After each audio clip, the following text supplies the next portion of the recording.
Welcome back to One on One. I'm Brendan Shorey alongside Caleb Stine, and we are pleased to be joined today by Leigh Steinberg.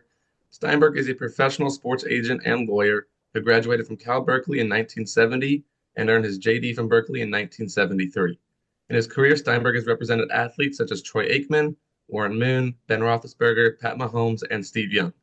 He's represented the number one overall pick in the NFL draft a record 8 times and represented 64 total first round picks.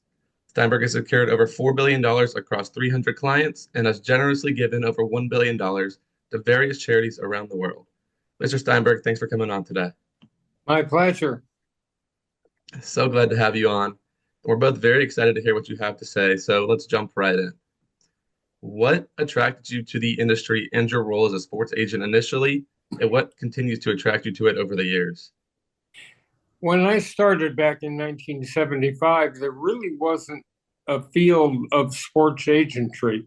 Teams still were in a position to be able to hang up the phone when an agent called and say, "We don't deal with agents." So it evolved over time.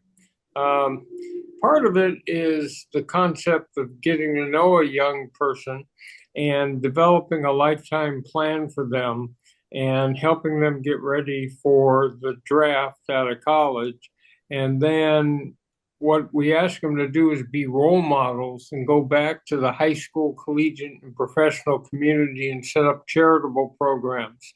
So a high school scholarship fund, work with the church or Boys and Girls Club at the university, go back and endow some form of a scholarship, and then at the pro level, set up a charitable foundation that tackles the problem. So, work done, a former running back has just put the 200 single parent into the first home they'll ever own by making a down payment. Or Patrick Mahomes has a charity called 15 in the Mahomies, that helps with at-risk kids and kids that can't afford meals.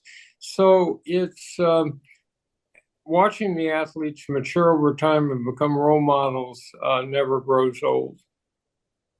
How have you noticed NIL in college impact the role of agents for professional athletes?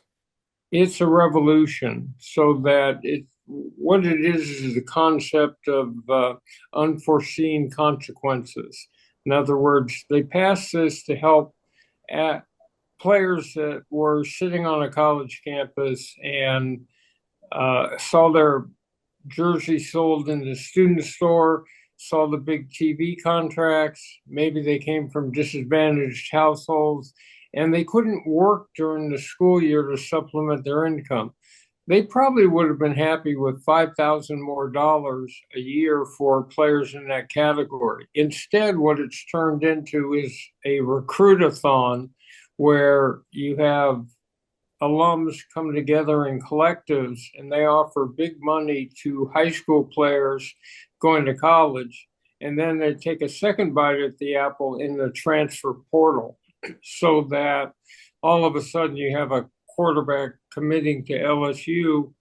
They offered him allegedly $3 or $4 million. Michigan puts together a package of $14 million. The player decommits at LSU and goes to Michigan.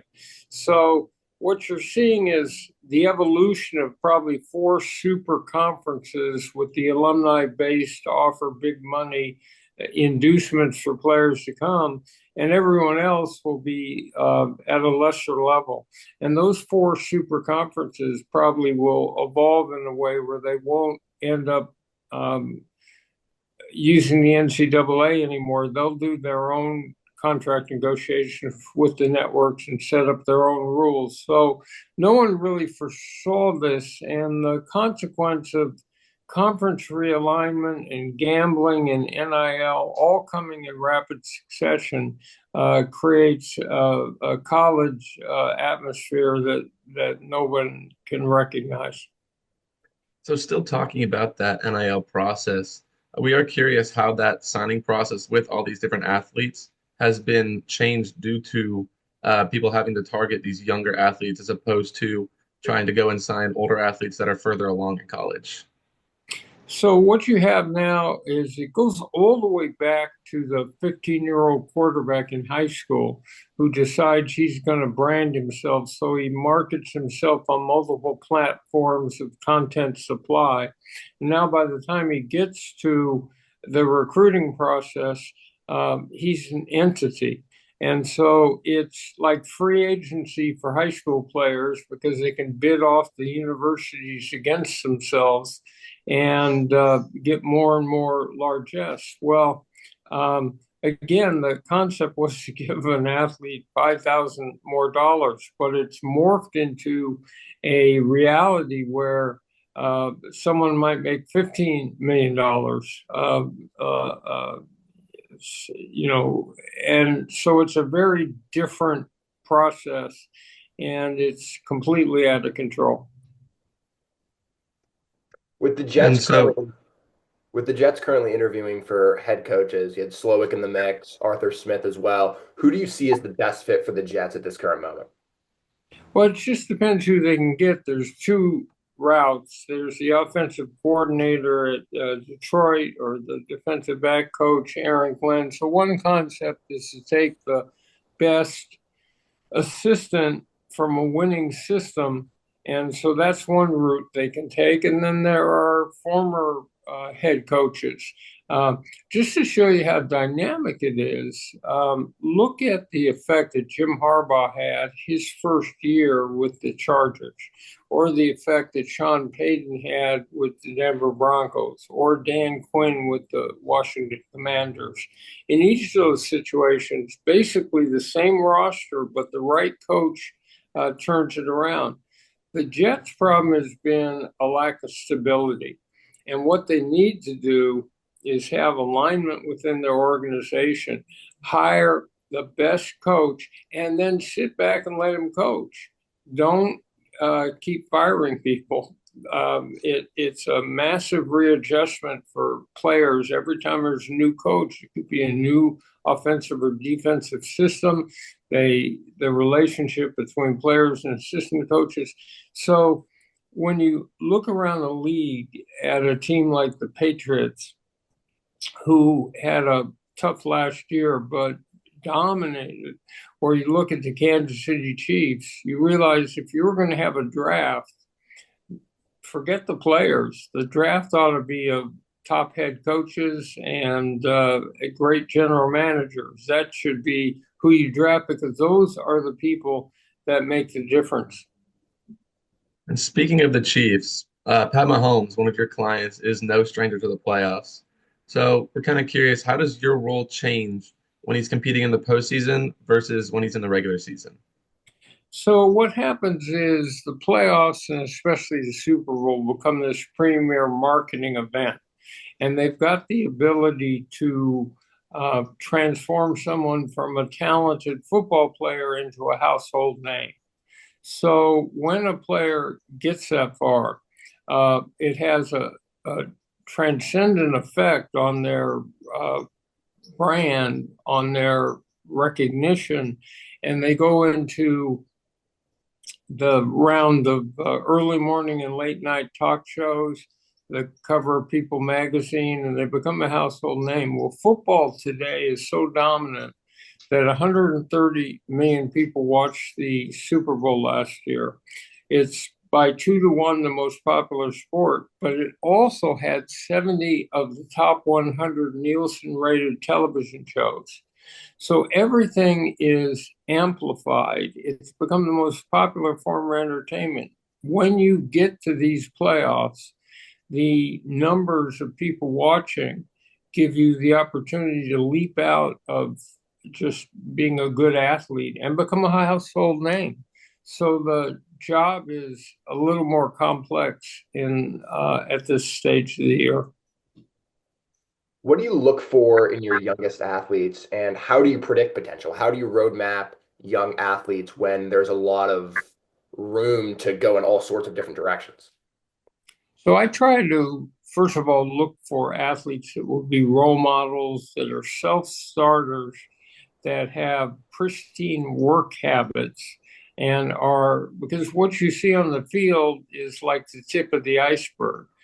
These players are in shape all year round. They're working out. They're using new methods like hyperbaric oxygen and stem cells and red light to train.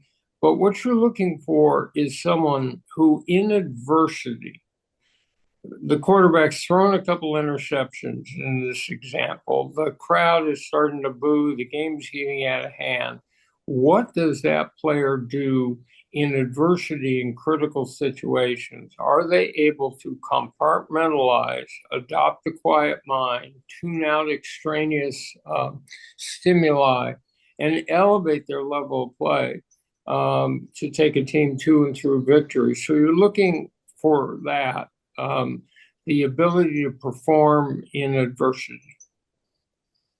And so a big day every year for both you and your clients is the NFL draft. And so can you walk us through those few days leading up to and the day of the draft and what it looks like from your perspective? So you have a player going through scouting. He's trained somewhere at a training facility to be evaluated in football at the NFL scouting combine. Then they have campus visits. So at each stage, you're looking for a team, two teams, three teams that actually have enough interest to take a player off the board quickly. So I'm infused with all sorts of information because I'm talking to all sorts of teams. And I have a pretty good sense by draft day of where a player will go, especially if they're at the top of the draft. And so there's all these behind the scenes discussions taking place. And now you have draft day, the most exciting day of the year, because you have the fruition of an athlete who, since Pop Warner, has been aspiring for this moment. Normally, we're doing the draft in the front room of that player, and he has assembled all of his close friends, which you can't do if you go to the draft site. So most of the players stay home. They assemble everyone with them. As much as I predicted it, the tension sort of ratchets up. Draft time's not real time, it's water torture time. Every minute is like an hour, every hour is like an eternity, and drip, drip, drip, water torture. So, and then eventually the player gets drafted, and there's joy and ecstasy, and everyone close to him goes absolutely crazy in that micro moment. And it's my favorite day of the year. Finally, having represented quarterbacks from the 90s to today, what has been the biggest difference you've seen from the business side with the market value of these players, specifically in the quarterback position, absolutely skyrocketing over the past 25, 30 years? So with the evolution of modern football, which has so much passing in it, it becomes impossible to make the playoffs and the Super Bowl without having a franchise quarterback. So let's define that as someone that you build around for 10 to 12 years, that you can win because of rather than with. And that player is so essential and so hard to develop. You might have a draft that has 5 first-round quarterbacks, and you look back a couple of years later, and only 2 of them have made it, in a big-time way. So it's an excruciatingly difficult process, and those teams that have them are paying more money to that position than they ever have before.